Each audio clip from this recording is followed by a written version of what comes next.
औज़ुबिल्लाहिमिनश्शैतानिर्रजीम बिस्मिल्लाहिर्रहमानिर्रहीम। प्यारे बच्चों अस्सलाम वालेकुम। Class 4th subject EVS, topic safe drinking water.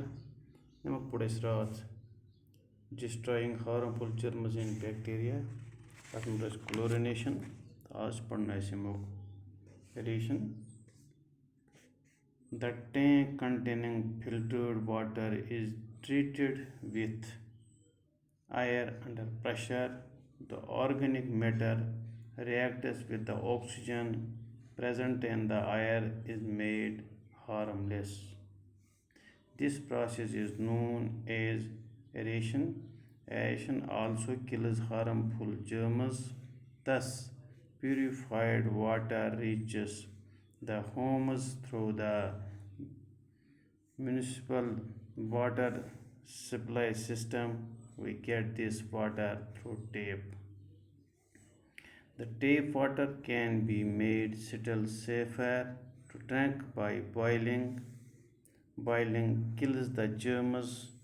During the monsoon, water is generally contaminated with harmful germs, so boiled water is safe for drinking. Hence, during the monsoon, drinking water must be boiled. If water is boiled for 20 to 25 minutes, all harmful germs in the water are killed and water becomes potable. But such water after boiling should be well stored. If dirty fingers or dirty utensils are dipped in such boiled water, it will be contaminated again. Water is precious. We must not waste it. If we do not save water, soon there will not be enough water for all of us. For avoiding wastage of water, we will take the following steps. While taking water for drinking, we should take only just enough water. We should make economical use of water while taking bath or washing clothes. Water tap should be closed immediately after use. तो आबस मतलब पढ़ान ये filtered कित करान कित filtrate गसान अत मे हेको दवा त्रयित bleaching powder हेकोस त्रयित तो पोटाशियम अलम हेकोस त्रयित अत मे हेकान त्रयित यित वन फटकर त्रोस या ब्लीचिंग पाउडर त्रोस अत मे जरासीम खत्म गसान। तो वह सात आब टैंक मज the tank containing filtered water is treated with air under pressure.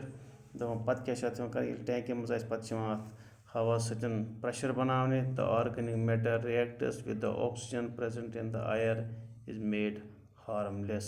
तो अम सत कि अत मज कह जरासीम आत्म खत्म गसान।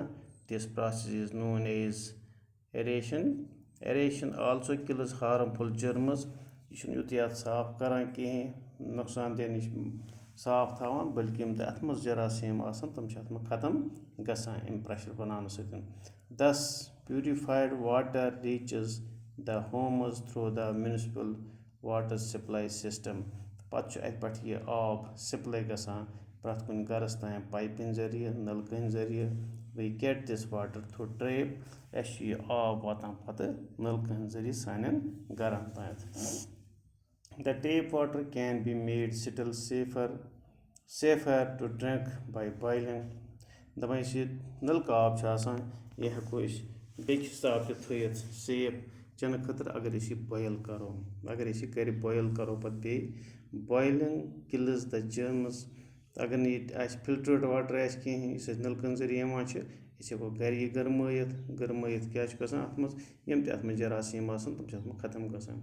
During the monsoon, water is generally contaminated with harmful germs. Youth monsoon बरसात लगान अत मज ज्यादा पास ख्याल थावन कि त्रेश चमो सह ग गरमायत तिक अत मे ज्यादा तम जर्म्स यम सत नुकसान हे वात। सो boiled water is safe for drinking. इसलिए यह आब गर्माओ यह सेहत खतर वारिया ठीक इस चमो चन बाबत इस्तेमाल करो heinous during the monsoon water drinking water must be boiled. इसलिए ये ते monsoon आयसे ये ते बरसात आयसे तेल से गस करें काम तेल गस त्रेश ची गर्मायत. If water is boiled for 20 to 25 minutes अगर ये आब ऐसे वही पेटन 5 मिनटन ताम गर्म करो all harmful germs in the water are killed and water becomes potable. अगर अस वही पे 5 मिनटन ताम आबस ग्रख दिमो तो यम अत मे जरासीम तम गसन खत्म यह त्रेश बने साफ शफाफ चेन लायक. But such water after boiling should be well stored. यदि यह आब गर्माओ अम पत पज थवन यह अत पज ठान थवन यह पज साफ बानस में थवन. If dirty fingers or dirty utensils are dipped in such boiled water अगर अस अत मज अत पठान अत आबस मज अत त्रो गर्मायत थो या तिथस बानस में थो लिथित या तम बान से कड़ो लिथित तेल नसा सेफ कहें.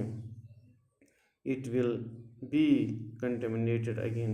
यह गई बे तुथी युथी ब्रोट बॉयल करने बगैर यह बे तुथी गई दपो ना बॉयल करो इस बानस अत मज त्रो ये बानस में फिरो तथ बानस अत गि कह ना तमुक खास ख्याल थवन. Water is precious.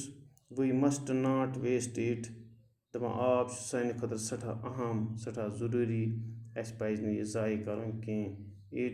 If we do not save water soon there will